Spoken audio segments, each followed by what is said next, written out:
لاکھوں قربانیاں، کروڑوں، بلکہ 1.5 ارب 150 کروڑ مسلمان ہیں، تو چلو 50 کروڑ تو آپ لگا لیں قربانیاں، 50 کروڑ قربانیاں پیش کی جائیں گی، لیکن جو قربانی ہم نہیں پیش کر رہے اور نہیں کرنا چاہتے وہ اپنے نفس کی خواہشات نفس کی قربانی ہے، وہ ہم نہیں کرنا چاہتے۔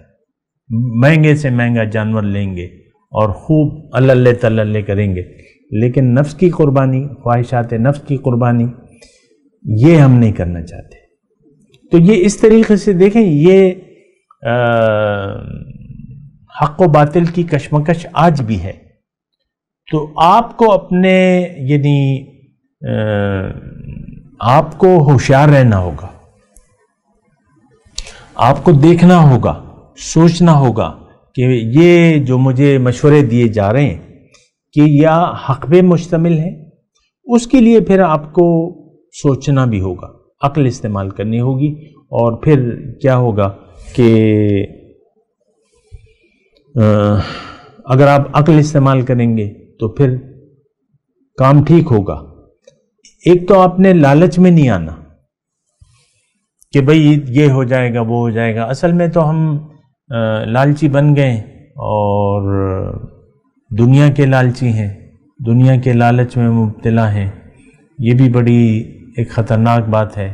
پھر ہمیں وہ انسان نما شیطان جو ہے قسم کھا کے کہتا ہے کہ تمہیں کچھ بھی نہیں ہوگا،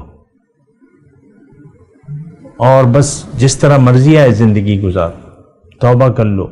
بعض لوگ جو ہیں ہزاروں کا مجمع ہے، توبہ کرتے ہو؟ ہاں جی، ہاں جی۔ سچے دل سے کرتے ہو؟ ہاں جی۔ جاؤ، اب تم سب پاک ہو گئے، سب کی توبہ قبول ہو گئی، اب جو مرضی آئے کرو، آج تم پاک ہو گئے، پھر سے توبہ کر لینا۔ اسی طرح دیکھیں، یہ ایک انداز ہے بعض لوگوں کا، یہ انداز ہے کہ عام مجمع میں توبہ کرتے ہو؟ کرتے ہیں جی۔ سچے دل سے؟ ہاں جی۔ چلو تم سب پاک ہو گئے، اب جو مرضی آئے کرو، پھر توبہ کر لینا۔ اب یہ الفاظ نہیں کہتے، پھر سال بعد پھر لائیں گے تشریف، حضرت جی پھر توبہ کرتے ہو؟ پھر توبہ کر لو۔ اسی طرح آپ زندگی آپ کی گزر جاتی ہے۔ بہرحال یہ مضمون بڑا سوچنے کے قابل ہے، آپ اس کو آپ سوچا کریں۔